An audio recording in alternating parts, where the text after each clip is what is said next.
prostě hodí dolar na zem a Albánci jako tam s prominutím jako naskáčou vám nohám, poperou se, jo. Hlavní poselství toho, co jsme si z toho vzali, tady jako z téhle cesty, je takový jako, se nemusíme hodit, jo, za ničím. Je prostě jako se tady hodíme neustále za materiálníma statkama, za výkonem, že furt něco potřebuje. Ahoj, tady Hanka. Ahoj, tady Ivan. Hravé cesty, my vás vítáme po hodně dlouhé době, co jsme natáčeli něco takhle spolu. Je to dáno tím, že jsme vlastně vyrazili na dlouhodobější road trip. A ti, co nás takhle vidíte poprvé, tak my jsme měli hračkářství Takaro, které jsme v lednu 2025 ukončili, protože nám to přestávalo nějakým způsobem dávat smysl. Necítili jsme se v tom, v podstatě nějakým způsobem jsme vyhořeli a chtěli jsme si dobít baterky, když bych to tak řekla, přijít tak trošku na to, kdo jsme, co nás baví, změnit nějaké návyky právě tím, že vyrazíme na cestu. A zvolili jsme docela poměrně dlouhou cestu. Navíc jsme přibrali 3 naše děti, kterým je teďka 2, 4, 6, před cestou 1, 3, 5. Takže s poměrně malými dětmi jsme vyrazili na cca 11 týdnů na Balkán. Já bohužel nevím, kolik kilometrů jsme ujeli, protože jsme si to nepoznačili. No ano, to jsme si nepoznačili.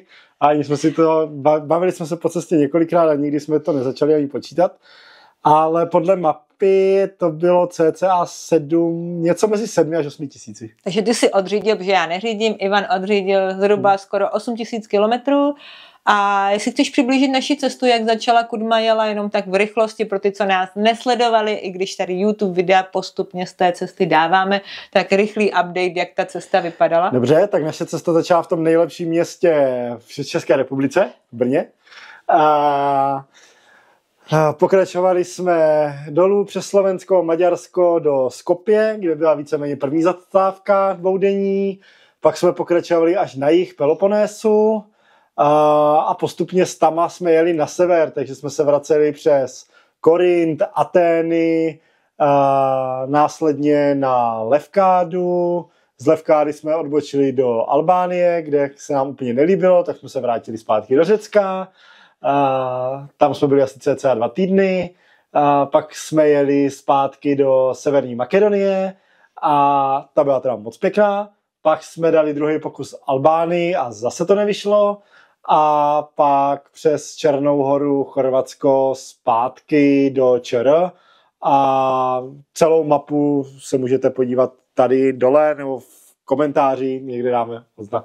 Nebo přímo tady na obrazovku nasdílíme, protože ano, ti, co nás třeba sledovali průběžně na Instagramu, možná byli zmateni naším přejížděním Řecko-Albánie, vypadalo to tak jako chaoticky, ono to mohlo být i tím, že jsme úplně tu cestu jako neplánovali, ale své důvody to mělo a my se k ním právě dostaneme v dalších otázkách. Mám tady sepsaný, o čem chceme mluvit.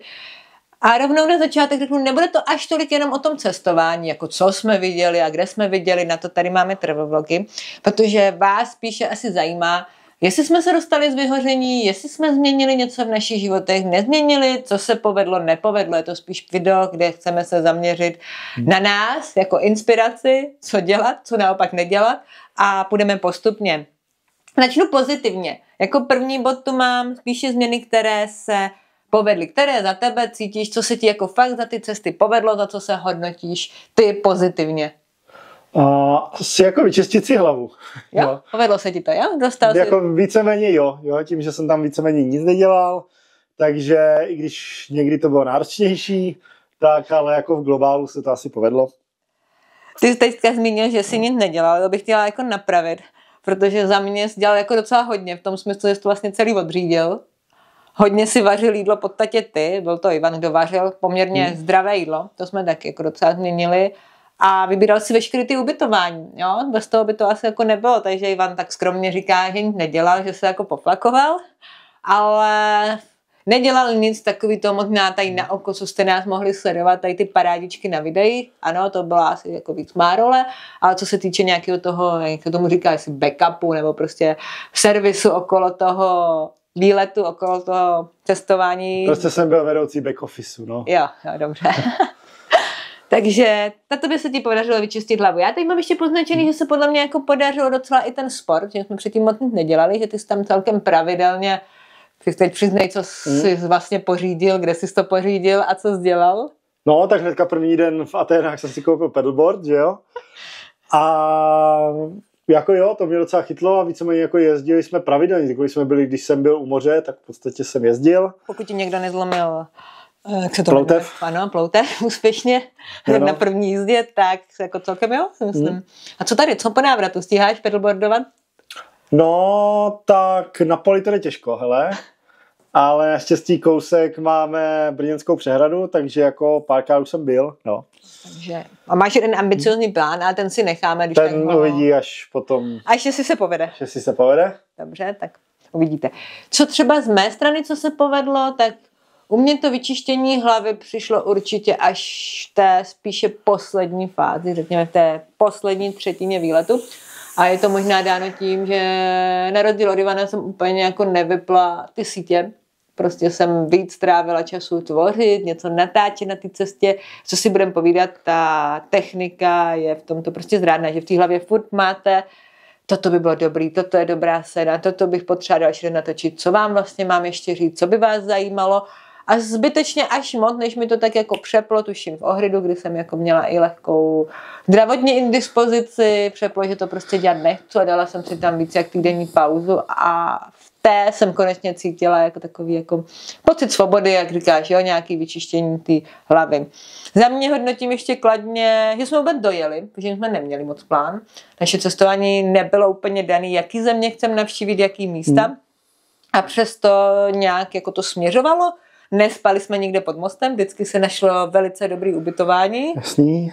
Takže toto bylo skvělé. Ze sportu já jsem začala pravidelně dělat jogu, s tím pokračuji.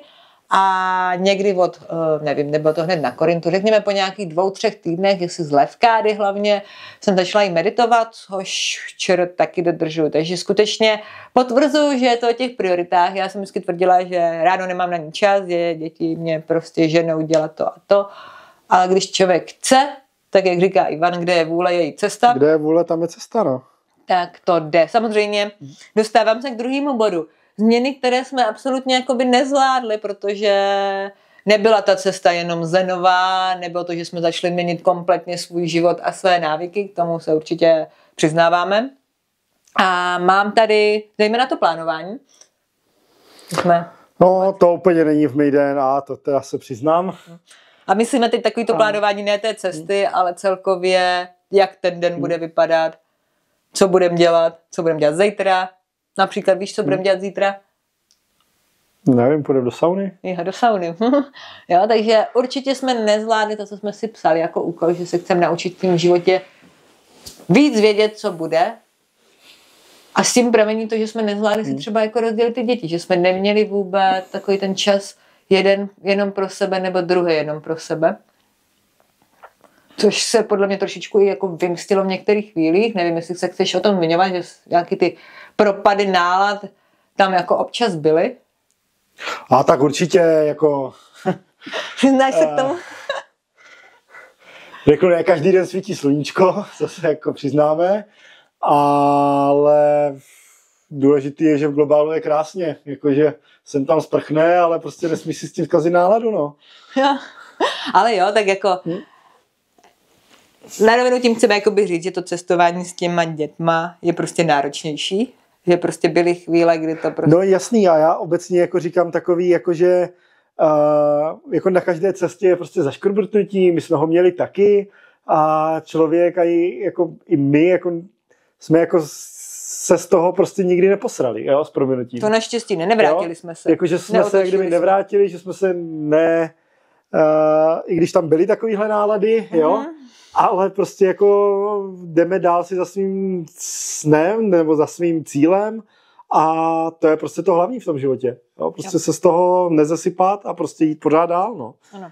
Jo, jako tím jsme chtěli říct, že jedna strana vypadá růžově, že to mohlo vypadat, jo, všichni se seberte, bude to strašně cool, bude to fajn, tak jako bylo to fajn, mě to jako hodně naplňovalo ta cesta, ale prostě i tam máte ty běžný momenty té rodiny, který zažíváte doma, taky zažijete i na těch cestách, na tom diskomfortu. Jo, za mě jako je důležitý, že jsme si vyzkoušeli jako ty improvizaci, která je jako v životě jako zase na druhou stranu hrozně důležitá, že si myslím, že ba naopak ty řekneš, jako tady říkáš, že plánování, že jsme nezvládli a tak dále, ale zase jako na druhou stranu podle mě v životě je daleko důležitější být ta improvizace, že jsme se jako nikdy nezesypali, že prostě věci nevyšly podle plánu. Měli jsme v plánu, oba jsme se těšili na Albánii a prostě přijeli jsme k tomu moři a betonový paneláky, úplně jako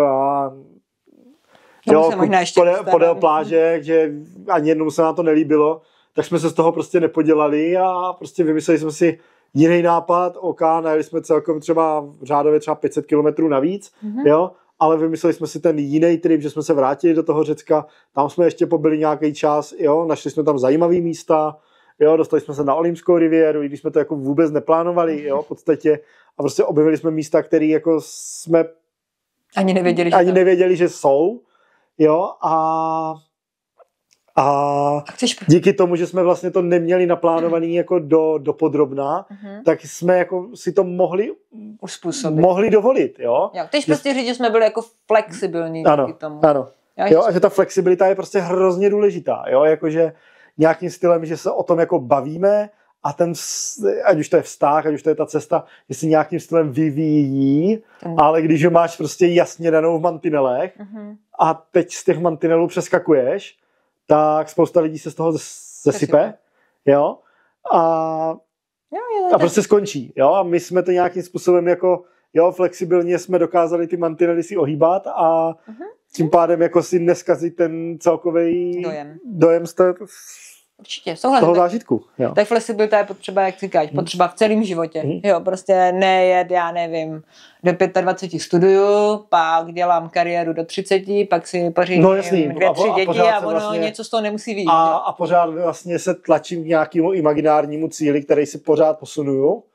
Jo, a nikdy se k němu nedostanu ve finále, jo, protože to pak jako smrdí tím vyhořením a to jsme třeba měli i na tom Dakaru, jo, za mě.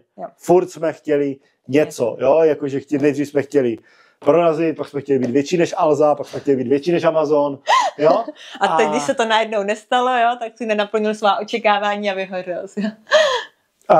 No, vyhořel jsem, ne protože se to nestalo, ale vyhořel jsem, protože jsem měl nereálný očekávání, jo. A neviděl jsem tam ten cíl, když to tady teďka jako si tím životem tak nějak jako nechci říct proplouvám, jo, jako samozřejmě pořád se snažíme, máme nějaký další projekty, o kterých jako se budeme zmiňovat v pozdějších videích, jo, a tím jako řeknu, ten život má najednou jako úplně jiný smysl, jo, že najednou prostě cesta je cíl. Jo? A to byla i právě ta naše cesta, to je to, co jsme tady možná nezaznělo, že my jsme vlastně neměli zcela jako záměrně stanovený, co chceme vidět, že ta naším cílem bylo vlastně pochopit sebe, trošku se jako vyčistit, zregenerovat a bonusem jsme viděli i spoustu hezkých míst. Ano, jo, a paradoxně jako ty místa, ze kterých jsme prostě, který jsme chtěli vidět, jako Atény, Albánie, tak nás ve finále jako v obě tyhle místa zklamali a hrozně rychle jsme z nich utekli a jako místa typu Termopily, o kterých jsme ani nevěděli, že kromě toho, že tam byla bitva, že, ano, že tam byla bitva, to jsme samozřejmě viděli. Leonidas zničil Peršany, nebo respektive on tam prohrál, ale to vím, že tam byla bitva, jo, za mě vím, že tam byla bitva, historie, to už není můj silný šálek kávy, tak jsme rozhodně nevěděli, že jsou tam nádherný termální, vlastně darma přírodní prameny a ty byly teda luxusní, že bychom se tam klidně vrátili znovu. A to vlastně se přesouváme do části, co se nám teda líbilo. Jo, tak ty říkáš Termopily, když teda vezmeme z míst, co se ti líbilo, ale klidně můžeš říct, co dalšího se ti líbilo, nemusí to být jenom jako místa, ale i třeba na tom roadtripu, co tebe jako fakt nadchlo. Ale tak jako obecně samozřejmě ta cesta, jo, jakože jako tom globálu, že to hodnotím jako pozitivně, nechci jako, protože říkám, jakože tam byly tam nějaký propady, docela hluboký místama, byly tam nějaký jako hypy, zase jako super paráda, jo, ale řeknu takovej jako ten hlavní message z toho celého výletu je taková ta, že to mělo vzestupnou tendenci. Jo? Byly tam propady, byly tam to, ale ve finále, jak kdyby mělo to ten správný směr. A to je jako hrozně důležitý říct. Jo? Že ve finále prostě občas seš po kolena v bahně, jo? Občas seš hlavou v oblacích, jo? to je jako krásný, ale prostě s odstupem času, když se na to podívám tady po 3 týdnech, je tam ten progres prostě směrem nahoru. Jo. A ten je nehrozně důležitý. Já jsem to vlastně popisovala i v článcích na blogu, že jsem měla pocit, že ten první měsíc ten byl hrozně nadupaný, jo, takový ten pocit, že ještě nevíme, co chceme, je to neznámo, jo, takový ten. Pak přišel ten druhý měsíc, kdy mně přišlo, že byl hodně, já tomu říkám, deformační a transformační, protože tě dohnala jednak trošku únava z toho rychlosti, jak jsme se třeba někdy přesouvali, že jsme nevěděli, co a jak. Žívali jsme se s tou cestou, teď tam přišla ta Albánie, která nám nesedla, což bylo právě v tom druhém měsíci. Děti už tak jako pochopili, že si můžou i trošku víc dovolit, takže byli takový možná i víc rozvíjený.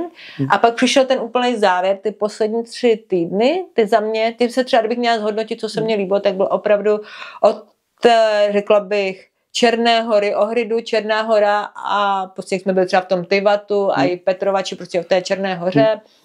A pár dní i v Chorvatsku, tak já nevím, jestli to bylo i tím počasím, že konečně bylo to, co já miluju, 25 a víc, že jsem mohla chodit na lehko, sluníčko, paráda, pohoda. My jsme hodně vysedávali venku na terasách, konečně jsme vedli takový, jako bych řekla bych, hloubkovější rozhovory, šli jsme jako docela na dřeň. Jsme mohli mnohem dřív, si myslím, jít takhle na dřeň, ale zase nebyla možnost skrz počasí třeba sedět venku a takhle se bavit do půlnoci. Tak to se jako líbilo mně, jednak s tím výhledem na to moře, to počasí a tak. Kdybys měl říct nějaké místo teďka vybrat pro lidi, který se ti jako líbilo, kam by se třeba vrátil, kde by si sklidně udělal znovu jako výlet, že bychom tam prostě jeli, dalo by se říct nějaký? Hele, obecně to řeknu, já to otočím, já řeknu místo, který bych si nevybral. A to jsme tady ale zmínili několikrát. To je prostě ta Albánie, jo, jakože pak jako... Nutno podat, no, že my jsme byli u moře, jo, aby jsme to nevstáhli, neznáme tu Albánii celou, byli jsme tam v součtu přes 14 plus 4, nějakých 18 dnů, nebo 14 dnů celkem, 10 dnů na tom jihu. Ano, jo, byli jsme tam, ano, jako byli jsme v Sarandek, Samil, pak jsme z toho tam vyjeli víc na to pobřeží, na ten Himaré.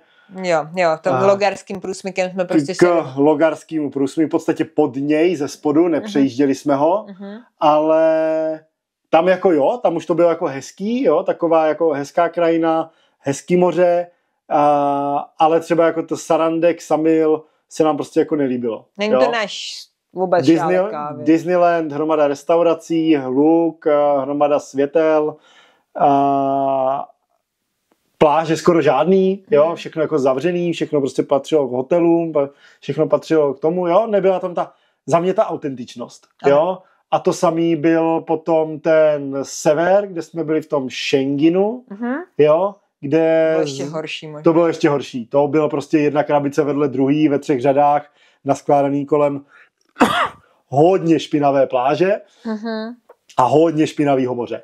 Ano. Jo? Protože mi to přišlo, že ten sever, ten Schengen byl vyloženě postavený jakoby pro turisty, že to snad nebylo ani moc pro místní, tudíž se to odrazilo i ve stylu obchodu, jo, to je nutný říct, co nás nesledovali, tak my jsme cestovali stylem, že jsme jeli osobním autem, spali jsme v apartmáne, spíše větší, protože nás je teda 5 a vařili jsme si, neříkám, že vždycky, ale větší část doby jsme si vařili.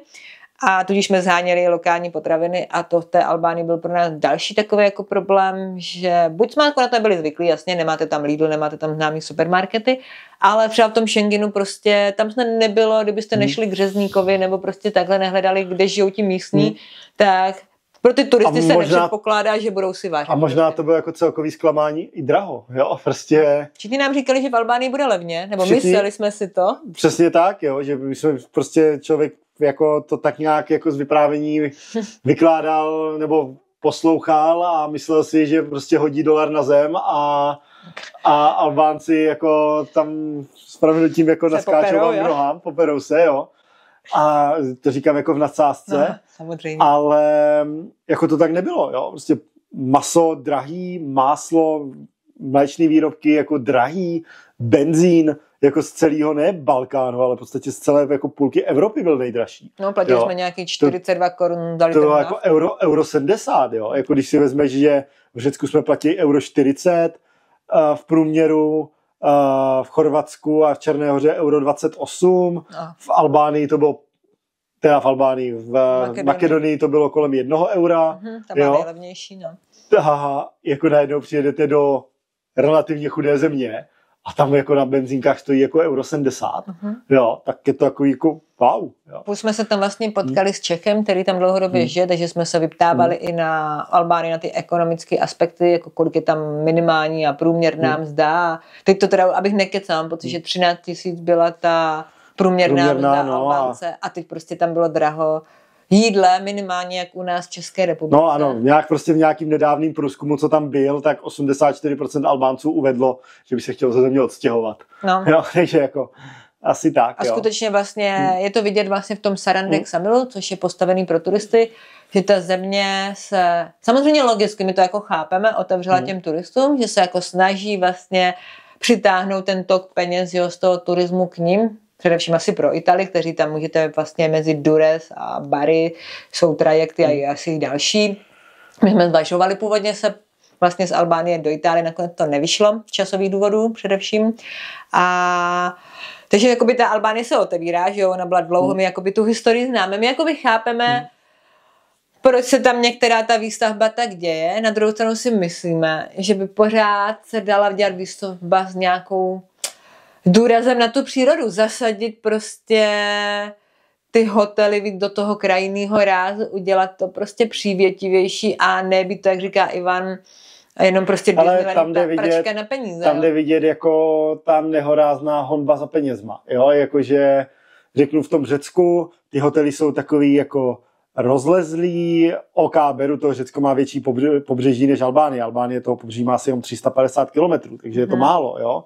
Ale jako je tam ta honba zatím prostě postavit to co nejvíc, aby i ten panelák měl prostě jako 15 pater, 20 pater, jo, aby jsme tam jako z toho vytřískali během té krátké sezóny jako co nejvíc, jo.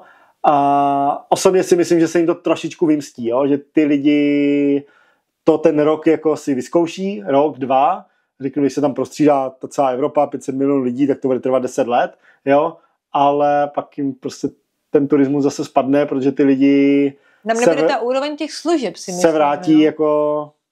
Jakože my jsme neviděli až takový ty hotely, že by tam bylo i to zázemí, já nevím. Neříkám, že na to jsem a myslel jsem ty tobogány a třeba ty restaurace, ta kvalita toho jídla, že by prostě člověk tam jel třeba i za tím gastrozážitkem, víš, jakože když už tam pojedeš, tak se tam vrací z nějakého důvodu. Že takhle, když to řeknu jako gastrozážitek, ještě se dá nasimulovat. Prostě si zaplatíš kuchaře a uděláš hezkou restauraci. Gastrozážitek se dá udělat, ale nejsou tam ty atrakce, jo? Nebyly tam místa pro děti, vůbec, jo? Dětský hřiště, že by nějaký, jo, to hotely s tobogánami, to jako nevyhledáváme, jo?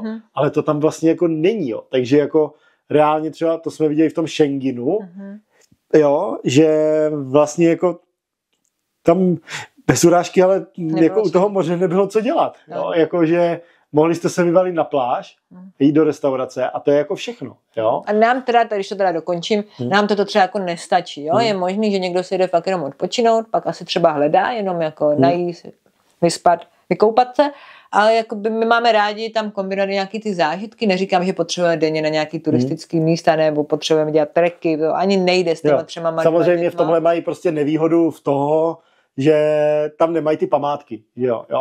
Tak oni je mají, ale nemají u toho pobřeží.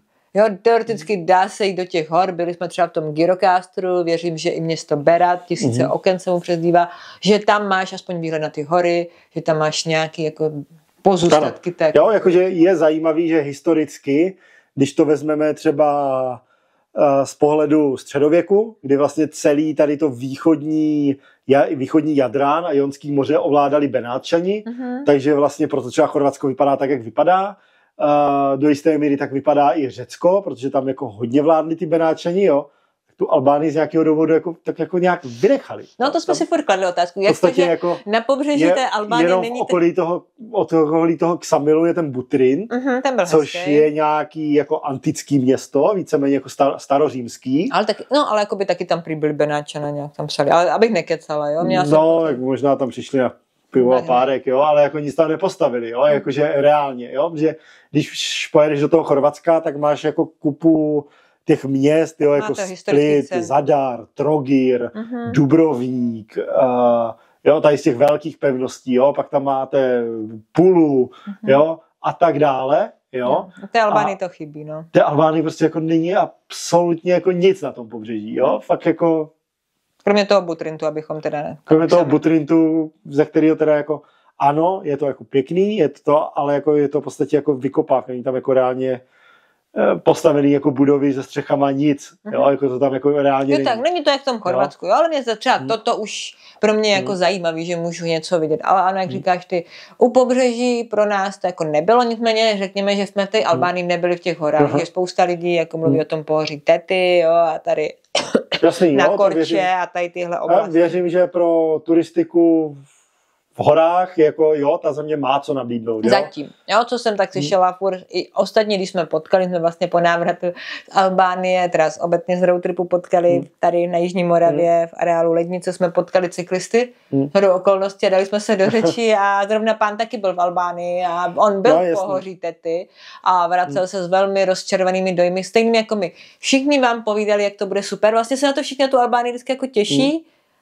ale pak vám vlastně řeknou, neříkám, že všichni, 100 lidí, 100 chutí, že vlastně to nenaplnilo to očekávání. Jo? No jasný, a je to jako ta nějaká ten jako celkový ten dojem, jako jakým oni se chovají. A i v těch horách, jo, a tak jako dále. V přírodě, jo. V té jako přírodě a jakože tomu jako hodně vládne ten masový turismus, že třeba, jak jsme byli v těch teplých jezírkách, který nebyly zase tak úplně teplý. Nebyly jak Termopily, to je těžký název, ten, když tak máme ve videích na Instagramu, lebo já tady... Dáme ho tady, tady ho dáme. On je dost složitý. Jo?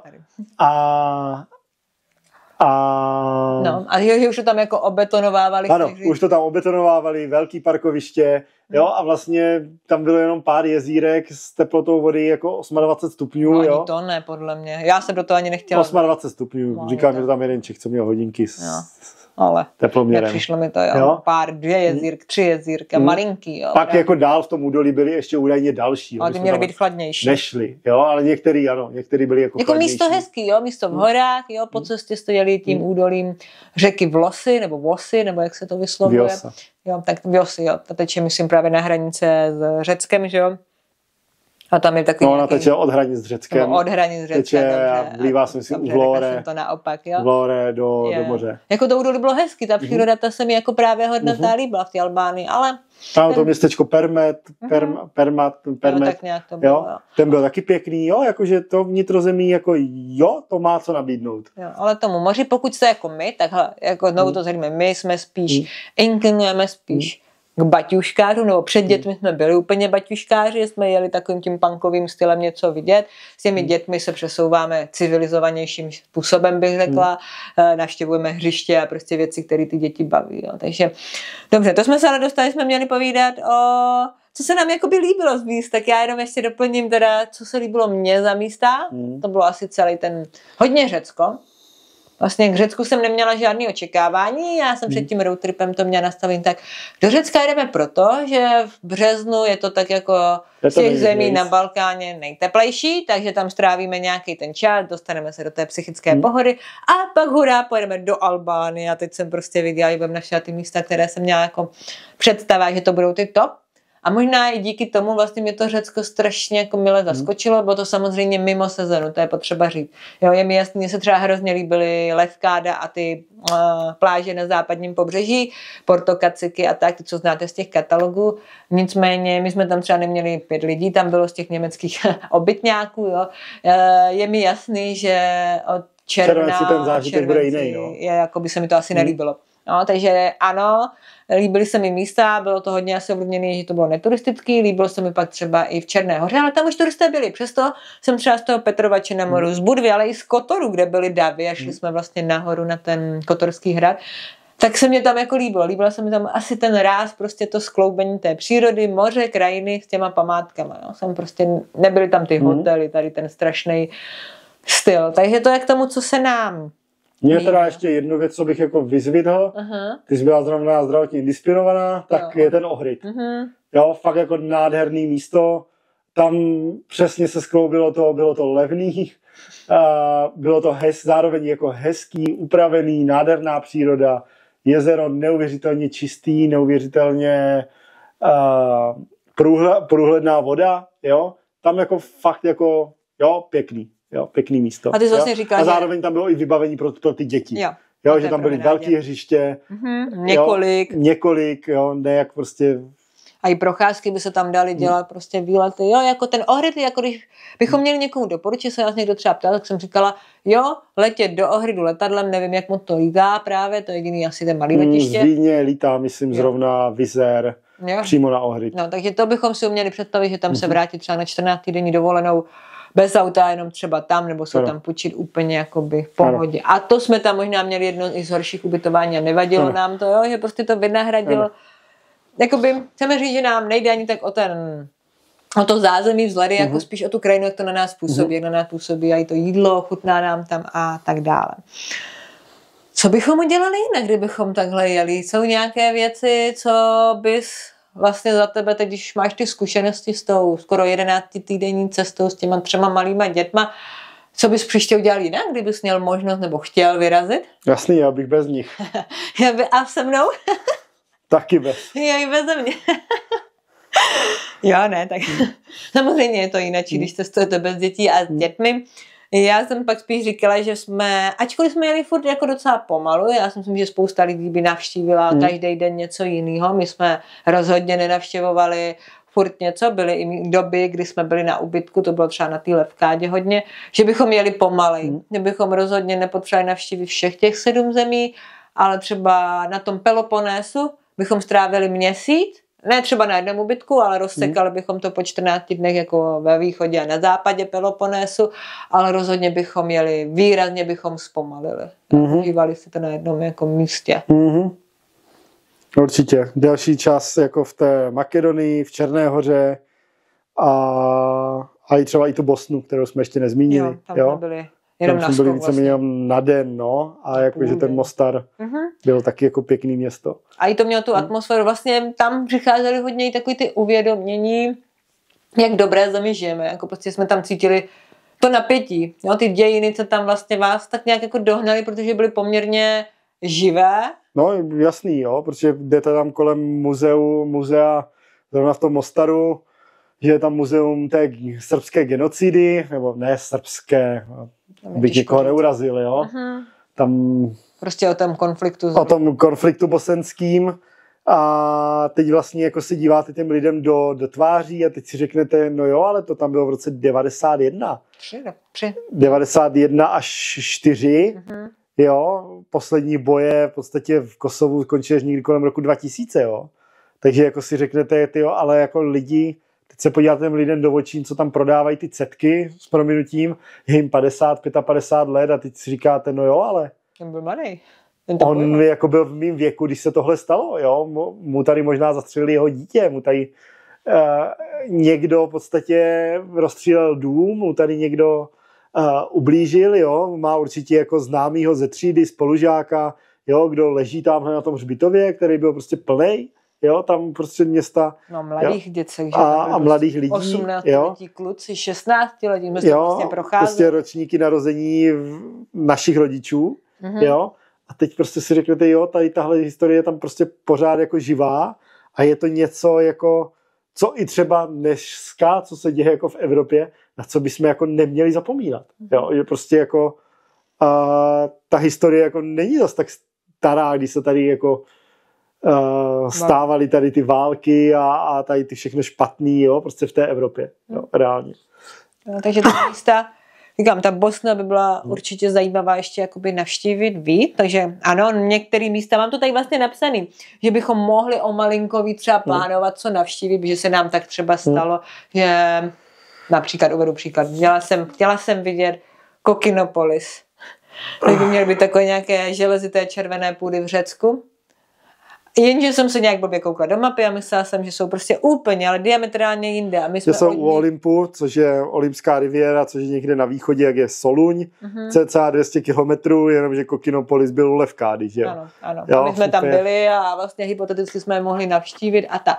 Tak to jsem tady měla poznačený, že kromě toho, že být déle na jednom místě, tak o malinko víc přece jenom plánovat, i když, jak jsme říkali, cesta je cíl.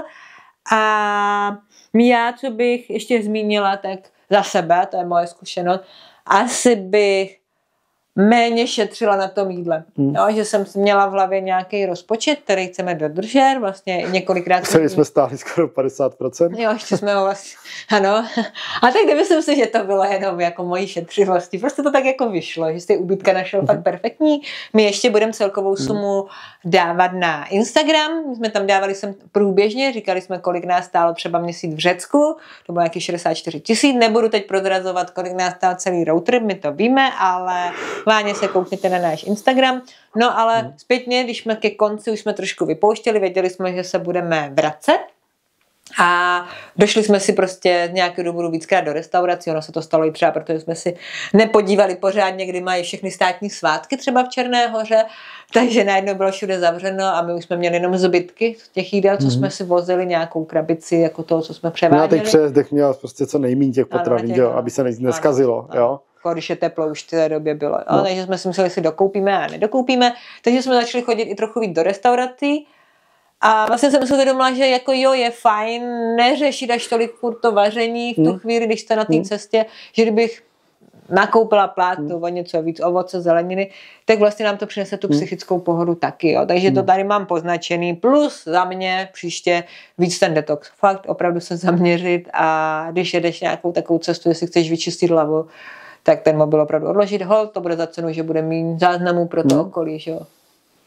Takže to mám já, co bychom příště udělali jinak.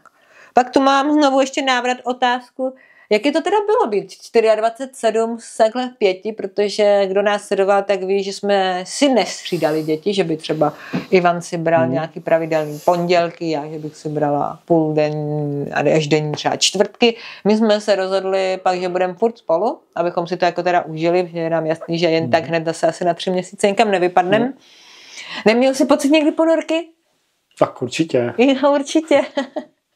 Tak ale nutný dodat, že ty na to nejsi vlastně zvyklý, nebo z té doby, co jsme doma. Jo, mně to třeba nepřišlo, ale Ivan několikrát říká, že by potřeboval asi víc ticha a klidu. No. Tak to asi tak. Ale já třeba zase můžu říct, že jsem ponorku jako nepocitovala, protože pro mě to bylo možná i lepší, že jsem mohla si popovídat s dospělou osobou, víš? Že to nebylo tak, že bych se bavila s 3 dětma. Ne, že by naše děti neuměly brzo mluvit, ale nebudem, co si budeme vysvětlovat, že jo? Prostě s dětma neproberete ekonomickou situaci v Řecku, politiku v Bosně a životní moudra, co chcete v životě dělat dál. Jasně. Na to je Ivan skvělý, protože dovede skákat od tématu k tématu. Jo, jestli se chceš bavit o inflaci v Zimbabwe, jsem jedno ucho, no. Pojďme do toho. Jo, pojďme do toho. Tak pojďme do toho. Jaký byl návrat? Jak se cítil po návratu? Co jsi přivezl z cesty? Pozitivní náladu. Jo, jako... Drží se tě stále i po 3 týdnech? Jako určitě, jo. A takový jako uvědomění si, že svět je obrovský místo a vlastně dá se dělat cokoliv, jo. A nemusíme sedět v tom našem malém kolečku a je ten svůj krysý závod. A líbilo se mi jedno jako japonský přísloví, že vlastně když takhle jako sedíme na tom jednom místě a děláme tu jednu věc dlouho, tak vlastně seš jak žaba ve studni. Jo, máš tam kolem tebe ten svět a myslíš si, že prostě všechno v něm platí a tak dále, jo, ale a je ti tam vlastně dobře, jo, ale myslíš si možná, že... Myslíš si, že je ti tam dobře, myslíš si, že tam, jo, nic si tam nechybí a možná jako to je reálně jako pravda, jo, a máš nějaký jeden svůj názor, ale pak jako vyleteš do toho světa a zjistíš, hele, ale ono to tak jako není, jo, Tak máš třeba názor, když to vztáhnu na to, že spousta lidí si říká, že včera se nemáme dobře, že tady draho a podobně. A pak právě vyjedeš tady pár kilometrů daleko, do toho je to 2000. Jo, vyjedeš do Albánie a řekneš, tyjo, ale můj průměrný plat 13 000 a to máslo tam stojí 100. Jo, jako, what? Jo? Benzín tam stojí 42 korun, jo? Tady máš reálně jako hrubou mzdu v České republice už atakuje skoro 50 000, jo? Tam mají prostě jako... Jo. No a to je třeba dobrý říct, že třeba já jsem si tam hrozně uvědomila, že i ta pracovní možnosti v té ČR jsou mnohem větší, že jsme se hodně bavili, co vlastně třeba v tom Řecku, na tom jihu Peloponésu. No třeba ty ženy právě jako my, potom rodičovsky, co tam mohou dělat, kromě toho zemědělství a nějakých v podstatě nemůžeš nic, jo, protože ty restaurace většina je zavřených, většina jako nepremává, to samý hotely, jo, Plus tam nejsou ty služby v takové... Jako průmysl tam jako reálně není, jo. Takový jako si říct, hele, tak už se mi nelíbí v téhle továrně, tak jdu pracovat jako do jiné, jo. Tam prostě jako není, protože tam žádná továrna prostě reálně není, jo. Jo. Což mně se třeba zase jako líbilo, že tam nebyl takovej konzum. Jo? My jsme si vlastně, taková deformace z toho, když jsme měli e-shop, jo? Jsme sledovali, jestli jsou tam nějaký, nechci říkat Z-boxy, že jo? Já nevím, jak to má, jestli jsou zásilkovní Z-boxy všude jinde, ale že tam obecně nebyly... No boxy, prostě třeba doručování, jo? Oni tam nějaký one box, jo? A to prostě ale kolikrát jsme to viděli. Člověk to viděl třeba v Levkádě na jednom místě, jo? Ne jak tady jdete před supermarket a je tam... Teďka tady v Bystrci máme především supermarketem asi 6 boxů, jo, od 6 různých firem. Jo, to je prostě strašný, jo. A tady jako jsme si zvyklí, že a jako doručení z e-shopu do druhého dne, ježišmarja, když objednáte... Co do druhého dne? Když jsme měli e-shop... Do půlnoci objednáš ráno v Alza Boxu, přesně tak, jo. Když ve středu si někdo udělal objednávku, tak nám psal, já to potřebuji do pátku a když to nedoručili jsme do pátku, tak jsme byli s proměnutím za neschopný blbce a že u nás nikdy neobjedná, to se nám stalo nejednou. No, protože jsme měli dobré doručování, bych řekla. Aha, ano, ale i tak nám někdo nadával, sem tam a pak přijdete... Tak jsme zlomili třeba tu ploutev. Ano, chcete si ji koupit v nejmenovaném nadnárodním řetězci s sportovním vybavením a tam vám na Vumbu napíšou, doručení v rámci Řecka je 9 až 14 pracovních dnů. Jo, jako... To byl docela pro nás šok, takže jsme si proto pak dojeli, jsme pokračovali dál v naší cestě. Jo. Jo, a je to tam jako běžný, jo, ale mně se to jako na druhou stranu líbilo, že ti lidi tam žili takovým možná i větším poklidu. A tím jako bych to možná jako trošičku už uzavíral, jo, a jako takový to jako hlavní poselství toho, co jsme si z toho vzali, tady jako z téhle cesty, je takový jako, se nemusíme hodit, jo, za ničím. Je prostě jako se tady hodíme neustále za materiálníma statkama. Za výkonem, že furt něco potřebuje. Když nám to nejde, tak brbláme, vlastně šíříme tu negativní... Jo, všechno je špatně, všechno je to a jako možná to jako není tak jako úplně jako potřeba, že si zbytečně komplikujeme ten život. Zbytečně komplikujeme život, zbytečně si přinášíme do toho světa to negativní, protože to negativní vlastně tady jako hrozně prožíváme, jo. Sami jsme tady mluvili o negativních věcech v Albánii, jo. Ano, a mluvili jsme o nich možná víc než o těch krásných. Ano, mluvili jsme o nich víc než o těch jako těch krásných, ale jakože to je takový to uvědomí, že to v nás Češích jako trošičku jako je. Vnímáme to negativní a nevnímáme to pozitivní. Jo? Máme, pozitivní jo? bereme jako samozřejmost. Ano, jo? To máme třeba tu pitnou vodu. To taky je dobrý říct. V Albánii třeba nebyla. My jsme teda hodně všude pili z kohoutku, nějak jsme to úplně neřešili. Problémy teda, paradoxně já, která jsem pila vlastně nejméně tu vodu z kohoutku, tak jediná já jsem měla dvoudenní indispozici, na které nikdo nic, musíme zaťukat. Ale u nás máme tu pitnou vodu, to tam právě jakoby nebylo. Ty pracovní možnosti mě přišlo skvělé. Jasně, nemáme teda to moře, jo, musíme si k němu někam dojet. Ale máme hory, máme lesy, ano. Nehrozí ti tady zemětřesení. Tsunami. No to jsme zažili, že? Zemětřesení. Ano, nehrozí ti tady tsunami, nehrozí ti tady víceméně jako kromě... Tornáda. Ano, jako jsme na Jižní Moravě, tak na to narážím, ale to byla ojedinělá situace. Záplavy. No jasný, jo, záplavy, ale i ty záplavy jako na rovinu v našich podmínkách se jako 80% obyvatel prostě nedotknou, jo, reálně, jo.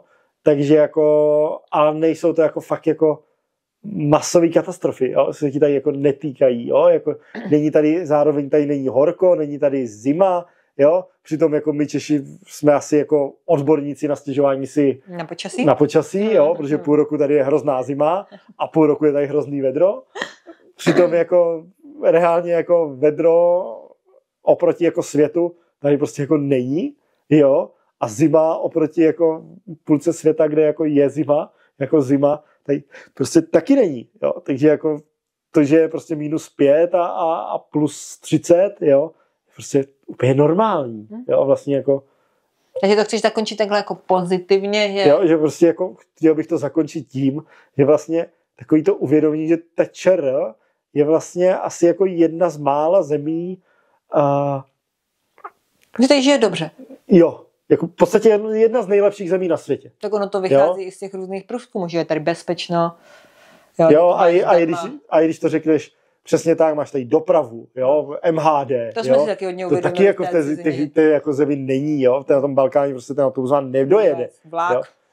Nic. Neexistuje. Autobusy v Řecku, jsme tam navštívili jedny Čechy, kteří nebudeme říkat, kde teda jsou, bydleli někde na Plachetnici a když se chtěli dostat do města, tak prostě říkají, musíme 5 kilometrů tamhle do toho města, jezdí tam 2 autobusy do Aten za celý den, jo, prostě. Do obchodu, ale tady ty jako dlouhý autobusy, že tam jako jezdí, ale krátkodobý, jako to tam jako neexistuje, jo. Vlak v Albánii nám bylo řečeno taky tím Čechem, že vlastně ten se tam rozpadá, to jsme pak i viděli, když jsme Albánii projížděli. Před rozpadem zbytky železnice albánské. To, co máme Takže jako ano, když se znovu, ať to neodbíháme, tak vlastně v ty podmínky pro život a i s tou rodinou jsou vlastně jako skvělý. Jo, zároveň nemusíte se bát do lesa, že vás něco zežere tam, jo, jak na Slovensku, nebo... Jo, na Slovensku mě sežerou medvědi. No jasně, jo, nebo že tě tam už hád, jo, že...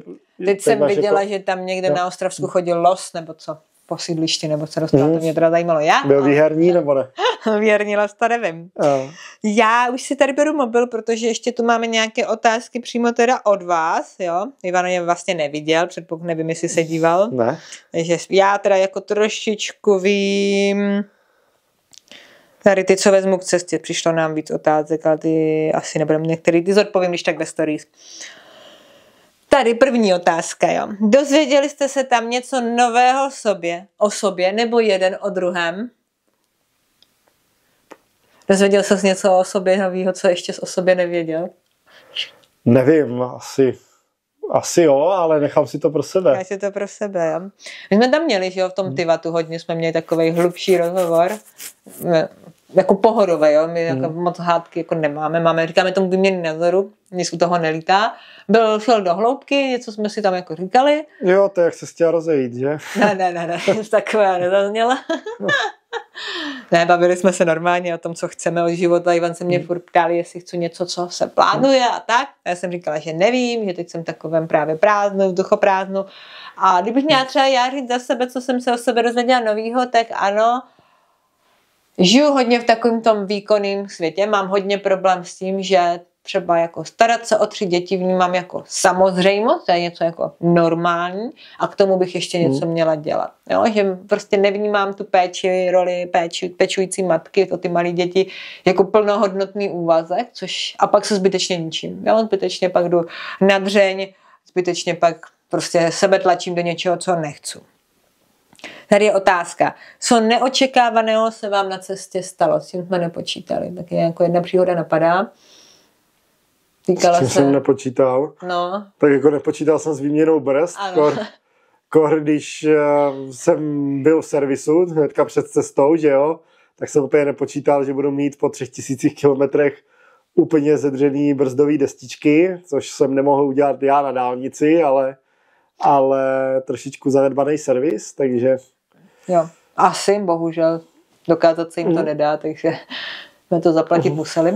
Ale zase potěšilo tě to, nebo ty bys byl hrozně pozitivně naladěn z té, že v Řecku se to dělá prostě hned. Jasný, rozknutím prstu, nebo ne rozknutím prstu, ale za 4 hodiny mě náhradní díly dovezli ze skladu a vyměnili, jo. Jakože... Uměli anglicky, to je taky docela... Uměli anglicky A cena byla rozumná. Cena byla lepší než včera na rovinu. Já dokážu posoudit, jo. Takže to byl asi neočekávaný jeden zážitek. A zase ještě jeden mě napadá z Řecka, který jsme nepočítali, nebo respektive nevím jak ty, který sleduje všechny ty seismologické mapy a podobně. Já jsem samozřejmě věděla, že v Řecku jsou zemětřesení, ale nečekali jsme, že ho asi zažijem v té míře. Řecko je jedna z nejaktivnějších, seismicky nejaktivnějích oblastí na světě. Říkal, že to až k Albánii, nejen to Řecko, jasný, celý ten Balkán. I Albánie, i částečně jako Chorvatsko, jo, jakože to není tam nic, jak by to bylo neobvyklýho. A ty malík od těch 2 do těch 3, tuším, na té Richterově škále stupňů, ty jsou na denním pořádku, ne? Do těch 3, ty, co nezaznamenáš. No jako ty, co jako nejdou moc cítit, nebo jako do 3 stupňů, těch jako řádově v Řecku je desítky denně. denně desítky. No, ale my jsme teda zažili větší, který hlavně ty to znamenal v noci. No. To bylo taky na Peloponésu ještě. Epicentrum bylo kolik? 60 km od nás? No, cca. Říkal, no. A teď už nevím, jakou mělo tu sílu. 49. No. Takže k nám to samozřejmě přeneseně mělo méně, přesto to rozhýbalo televizi. Tvůj gauč, postel. Gauč, a že uvažovali o evakuaci, si říkal chvilku.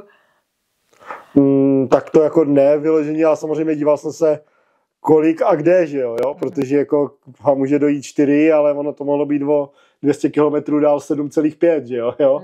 Takže jako jo, samozřejmě, ale ty výstrahy tam jsou. Google to měl hnedka jako výstrahu. Jo, ty jsi to hned našel. Jo, to bylo během 2 minut. A hned tě napadlo, jo, že je to zemětřesení. No tak asi to ne. Jo. A pak už teda jsme ho žádný nezaznamenali pocitově. No, takže byl to taky takový jako pro nás asi neočekávaný zážitek, jasně dělo se toho. Samozřejmě spoustu dalšího, viděli jsme hodně, ale takový, co fakt nenaplánujete, tak asi tyhle 2 věci bychom zmínili. A poslední otázka, splnil výlet vaše očekávání? Tak je otázka, jestli jsi měl nějaká očekávání, než jsi na něj vyrazil. No a když nemáš očekávání, tak to nemůže nic splnit, že jo? Ano, no očekávání jsme měli právě od té Albánie, to právě nevyšlo lepší. Ale jako jo, jako když to řekneme takhle jako v přeneseném slova smyslu, jdeme si vyčistit hlavu, jdeme si to, tak jako jo, to jako přineslo, jo. Jo, to asi jo. Samozřejmě pokud by tady byla otázka, jako jestli máš pocit, že to vyhoření je za náma, jestli víš ten tvůj smysl, kam chceš směřovat dále, tak si myslím, že ty 11 týdnů bylo jako málo kor s těma 3 dětma za zároveň. Ono, otázka je, jako co to vlastně to vyhoření a tak dále jako je, že jo, jako a jak se z toho jako chceš dostat, jo. Jako když budeme brát jak kdyby za nějaký předpoklad, že cesta je cíl, vlastně, teď mluvím jako v kontextu ne téhle cesty, ale v kontextu celého života, tak vlastně jako z toho se jako nikdy nemůžeš jako úplně dostat, jo. Dokud neumřeš, dokud neumřeš, jo. Super. A nemůžeš se jako dostat do toho, jak kdyby, jo, vždycky je to o tom vlastně si tu svoji situaci, ve které teďka se nacházíš, nějakým způsobem si ji rozklíčovat. Jestli si ti v ní jako dobře, zvědomit si, jak já říkám. Zvědomit si a když řekneš, ne, není v ní dobře, tak jako ji nějakým způsobem řešit, jo. A to prostě přesně byl ten náš jako konec toho Takara, jo, protože tam jako těch důvodů bylo víc, ano, jo, a nějakým způsobem si je zvědomili, rozklíčovali a řekli prostě, hele, tohle nechcem, tak to prostě dělat jako nebudem, jo, a vlastně jako v kontextu nějakého jako well-beingu nám to prostě jako pomohlo, jo. To jo, určitě, jo, jako samozřejmě prvně jsme si říkali, to je jako náročný, jo, protože pak to bylo, jako než si člověk zvykl. Nicméně na tom konci už nám bylo líto, že se vracíme tak trošku, jo, už nám to nevyšlo, vraceli jsme se přece jenom o něco dřív a jsme se na ty děti zvykli, že vlastně, nebo je to blbý říct, zvyknout si na vlastní děti, ale najednou jsme je přijali fakt, jako, že to je jako součást té cesty a bylo to opravdu všechno jako v pohodě. A ano, jak říkáš, jako já za sebe toho mám velice kladné pocity, samozřejmě, kdybych to měla shrnout, tak nějaký pocity, že ne vždycky vím, co Ksuda dělá, že se nám nepodařilo všechny ty změny dělat, že občas jíme sladké, to taky jako přiznáme, možná víc než na té cestě. To se nadále jako děje, nicméně jsme si tam zodpověděli nějaké otázky, zatím je nechcem protrazat, já vím, že mluvíme tak jako mlhavě, co budeme dělat dál, my už víme, co teď aktuálně je pro nás stěžejní, jaký tam máme priority a prozradíme vám je, ale ne v tomto videu, ne tady v tom YouTube delším videu, který bylo jako zhodnocení toho našeho road tripu, kdy jsme si popovídali, co se nám líbilo, jestli se teda povedlo, ale povíme vám je nejprve na Instagramu, takže určitě nás sledujte Instagram Hravá cesta, odebírejte tento YouTube kanál, kde jdeme víc do hloubky, kde se bavíme i na témata, které zajímají vás, který nám posíláte, takže tady někde, opět si to nepamatuju, že jsme dlouho nenatáčeli, je tlačítko odebírat. Pokud máte na nás jakýkoliv dotaz, tak se nebojte psát do komentářů a samozřejmě nás taky potěší váš like a budeme se těšit zase někde příště. Ahoj! Ahoj!